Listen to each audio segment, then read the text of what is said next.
Ceci est un livre audio autogénéré par Google. En Vendée. La lettre du mousse. Pourquoi vous l'avez laissé partir? Répétait tous les jours la grand-mère sous sa coiffe noire. Un gamin qui apprenait tout ce qu'il voulait. Pensez donc, à 11 ans, première au certificat.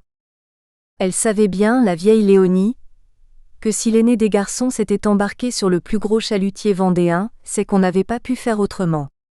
N'empêche de le dire, ça soulageait un peu sa peine. Le lendemain du certificat d'études primaires, était arrivé le patron de pêche. On le connaissait bien. C'était un homme solide. On avait confiance. Il avait demandé. Quel âge a-t-il votre aîné? 11 ans tout juste, avait répondu le père. J'ai besoin d'un mousse. Il sera bien traité. Si jeune, s'était inquiétée la mère. S'il embarque avec nous, il verra du pays, en apprenant le métier. Logé, nourri, avec sa première solde quand il reviendra. Sinon, qu'est-ce qu'il fera ici dans l'île? Et comme les parents du gamin restaient silencieux, le capitaine avait ajouté.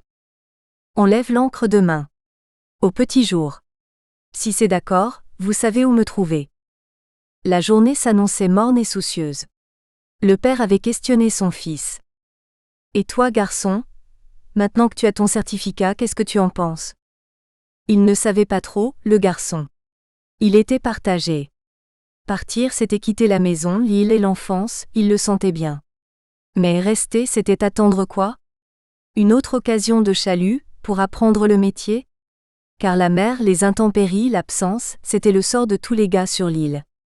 Et puis, quand on a été reçu première au certificat d'études, on n'a pas le droit de s'esquiver sans passer pour une poule mouillée.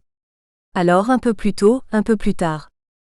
Pendant les jours qui suivirent le départ du mousse, le père et la mère restèrent silencieux. Ils n'osaient plus se regarder. Il leur semblait que ce fils, ils l'avaient en quelque sorte vendu. Même les petits, ceux qui d'habitude couraient autour de la maison sans souci, les petits prenaient parfois un air grave comme si l'absence du grand frère Yves pesait sur leurs épaules. Et la vie reprit, un peu plus sévère, dans l'attente d'une lettre qui ne venait pas.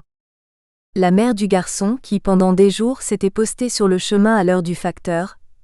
La mère maintenant savait sans le regarder que le préposé des postes n'aurait à son adresse que le même signe de regret. Le signe que non, ce ne serait pas encore pour aujourd'hui. Comme à toutes les femmes de l'île, l'océan prenait un père, un frère, un mari, un fils. Avec la grâce de Dieu, il les rendrait peut-être un jour méconnaissables, le père sous un cuir tanné comme une bête de somme, le frère ou le mari avec une barbe qui lui mangerait la figure, le fils devenu un homme sans qu'on ait eu le temps de le voir grandir. Noël passa. Cela faisait maintenant 6 mois que le fils s'était embarqué sur le Marie-Joseph. Et toujours aucune nouvelle. Bien sûr, on savait que le chalut allait son train, par tous les temps. S'il avait eu une avarie, ça se serait dit dans le coin. Mais un mousse qui n'a guère que 11 ans, ça peut disparaître comme rien dans un coup de vent.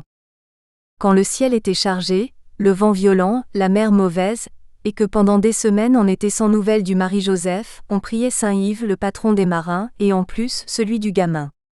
Mais Saint-Yves lui-même arriverait-il à protéger le petit mousse contre tous les pièges de l'océan? Et puis un matin, le père rencontra sur le port un capitaine qui était natif de l'île. Le capitaine était venu embrasser ses vieux parents entre 2 voyages. Il avait des nouvelles fraîches du chalut. Oui, l'équipage était au complet avec son mousse. Comment Yves, le moussaillon qui n'a pas 12 ans, c'est ton fils? Eh bien, tu peux être fier de lui. Ah, il n'a jamais donné de nouvelles? Que veux-tu, c'est un gosse, il faut comprendre. Mais va, je m'en charge. Le mois prochain, je serai par là quand le Marie-Joseph mouillera dans un port de la côte anglaise pour sa première escale. Et ton gamin, je lui trouverai une plume et de l'encre. Un mois plus tard, arrivait enfin la première lettre du mousse. Mes chers parents, j'avais peur de plus savoir écrire. Mais le capitaine m'a dit que c'est comme marcher ou nager, ça ne s'oublie pas. Sauf que je sais pas par où commencer. Surtout qu'avec la fumée et le bruit, je ne vois pas bien mes idées. Et je m'aperçois que les pleins et les déliés, ma plume sait pas les faire. Ça doit être parce qu'elle est anglaise. Je vais bien. Enfin, je m'habitue. Au début c'était dur, mais j'ai grandi et je suis devenu plus costaud. Et puis les marins, ils ont l'air comme ça, mais il y en a qui ont été mousses, alors ils comprennent. Il y en a toujours un pour m'aider à laver le pont, ou bien à surveiller quand je monte dans les vergues. Et par gros temps, ils ne veulent pas que je reste sur le pont.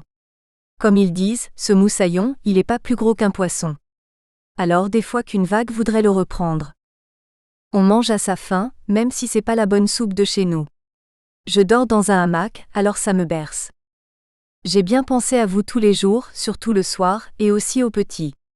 Mais à bord, des encriers, il n'y en a pas, parce qu'ils auraient plus souvent la tête en bas. Je crois que c'est pour ça qu'il n'y a pas de boîte aux lettres. J'espère que ma mère va bien et que je lui ai pas fait trop de soucis, c'est pas la peine.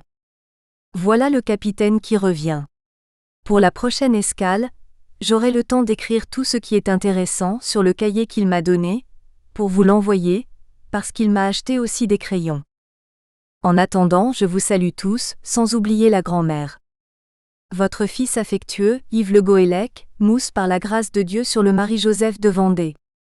Angleterre, 11 février 1882. PS. En relisant, je m'aperçois que j'ai oublié des négations. L'instituteur disait qu'il faut les mettre quand on écrit. Mais lui, il ne devait pas connaître la vie d'un mousse. Sur le pont, il faut tellement se dépêcher que forcément, les négations on en perd en route. Aujourd'hui, pieusement conservée par sa famille près de la statue de Saint-Yves, cette lettre sert de prélude au journal de bord du petit mousse de 11 ans, devenu à son tour patron de pêche. Le certificat d'études primaires avait tenu ses promesses. Voyage de noces. Comme sa mère, sa grand-mère et toutes les femmes de marins de son temps, Rosalie n'avait jamais quitté son île. Il faut dire que dans ce pays de vent, l'océan battait la côte plus souvent que de raison. Et on ne se risquait sur le bac, en direction du continent, que pour affaires sérieuses. Depuis les bancs de l'école communale, sans se l'avouer, François et Rosalie avaient toujours su qu'ils feraient leur vie ensemble. Le jour où Rosalie eut l'âge de porter la coiffe vendéenne ornée du ruban qui signait l'appartenance à l'île, les amoureux acquirent le droit de se fréquenter officiellement. C'est-à-dire de se promener ensemble sur le sentier des douaniers, le dimanche après vêpres. Puis un matin de printemps, le jeune homme prit le bac de bonne heure. Il s'en allait rejoindre Rochefort et la caserne où le réclamait le service militaire, qui, en même temps, ferait de lui un vrai marin.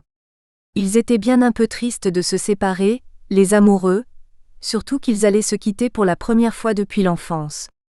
Mais ils savaient tous deux que ce départ était en réalité une promesse, celle de leurs noces qu'on célébrerait dans l'île, pour rester fidèles à la parole donnée. À son retour du service 2 ans plus tard, François prit le temps d'enterrer son père.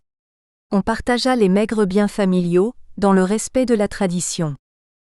La mère garderait la petite maison où elle avait travaillé de ses mains, pendant tant d'années, pour le bien-être de son homme et de ses 3 garçons. L'aîné des fils reçut le bateau de pêche. Le cadet se consola avec le vélo du père. Et François, le dernier-né, emporta pour tout héritage le portrait encadré du grand-père. Lorsqu'enfin vint le temps du mariage, les grands-parents de Rosalie qui étaient un peu plus aisés lui offrirent une chambre à 4 lits. Ce serait à la fois l'embryon et l'âme de la maison qu'ils construiraient ensemble. Elle y installa son trousseau, sous l'œil du grand-père de son mari qui dans son cadre, semblait attendre la promesse d'une descendance. Une chambre à 4 lits, c'était une grande pièce avec un lit le long de chacun des 4 murs. Dehors, un bout de lande qu'un travail patient transformerait en potager. Avec le métier de pêcheur de François, il serait à l'abri du besoin. Pendant des siècles, les insulaires avaient défriché lentement leur île. Sous l'impulsion des moines de l'abbaye, ils avaient repris à l'océan quelques terres devenues fertiles à force de labeur. Ça et là, les paludiers s'étaient exercés à recueillir le sel, cette denrée précieuse que dépose la mer entre les bandes étroites où paissent les moutons. Devant tant de courage et de persévérance, un beau jour l'océan décida de conclure un pacte avec les hommes. 2 fois par 24 heures, il accepterait désormais de découvrir une langue de sable de la largeur d'une charrette qui s'étirerait sur quelque 4 ou 5 000 mètres. Aux habitants de l'île, la charge de prévoir l'heure de ces marées basses. À condition de ne craindre ni le vent qui 300 jours par an renverse tous les obstacles, ni l'eau qui ruisselle sur le passage, les insulaires pourraient rejoindre la Grande Terre comme ils nomment le continent à pied sec, ou presque. Le soir de leurs noces, François dit à sa femme: « Rosalie, ma colombe, si j'avais été l'aîné de la famille, dès demain je t'aurais emmené naviguer le long des côtes, dans le bateau de pêche de mon père. Mais je ne suis pas l'aîné.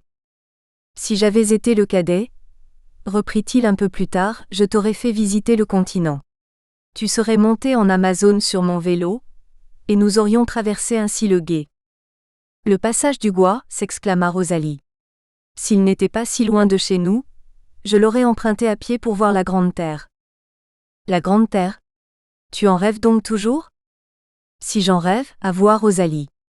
Quitter l'île une seule fois pour la voir, ce serait le plus beau jour de ma vie. Eh bien si tu le veux, proposa François, demain au point du jour nous partirons. Je n'ai pas de bateau, pas même un vélo, mais si marcher ne te fait pas peur je te montrerai la Grande Terre. Récit de Rosalie, consigné dans un cahier d'écolier. Le lendemain de nos noces au petit jour, dans les beaux habits du mariage, nous sommes partis la main dans la main, en direction du gué. Je savais que c'était loin, mais j'avais tellement rêvé de la Grande Terre que je marchais bravement aux côtés de mon homme. Le Gois est de l'autre côté de l'île, à plusieurs lieues du village. Comme les foins étaient faits, nous avons pu couper à travers champs. Dans la rosée, les genêts encore en fleurs embaumaient. Leur parfum me rappelait le pot de miel de mon enfance, dans lequel certains soirs nous allions en cachette, tremper un doigt. En bon marin qu'il était, François connaissait toujours l'heure des marées. Il avait calculé le temps du trajet, mais nous marchions vite. Si bien qu'en un peu plus d'une heure, nous avions traversé l'île. Nous étions en avance sur la marée. Là, mon cœur s'est mis à battre très fort. Du haut de la côte, je ne voyais que le sommet des 5 ou 6 balises qui servent de repère pour traverser la baie. Est-ce que aujourd'hui encore, l'océan tiendrait sa promesse? Le passage du Gois apparut en même temps que le soleil derrière la Grande Terre. La mer brillait de chaque côté. Le gué sortait de l'eau, au même rythme que les escaliers des balises. Je comprenais enfin ce qu'on racontait à propos de ces petits balcons juchés au sommet des balises, qui sont le refuge des voyageurs surpris par la marée. Mais tous les balcons n'étaient pas aussi faciles à atteindre. Certains semblaient faits pour les dames avec leurs rampes, tandis que d'autres en fait d'escalier n'avaient qu'une échelle rudimentaire, une échelle de perroquet, disait François. Au moment où le gué fut complètement découvert, nous étions à pied d'œuvre. Mes bas dans ma poche, je tenais à la main mes souliers vernis, car le passage est toujours mouillé. Comme si, à chaque minute, l'océan se réservait le droit de faire demi-tour, pour bien montrer qu'il est toujours le plus fort. Avec mes pieds nus, de l'autre main je tenais ma jupe comme à la danse. Les petits balcons des balises nous ont permis de nous reposer un peu. Mais j'étais pressée de repartir. Nous espérons que vous avez apprécié cet aperçu. Pour continuer à écouter ce livre audio sur Google Play Livres, utilisez le lien dans la description de la vidéo.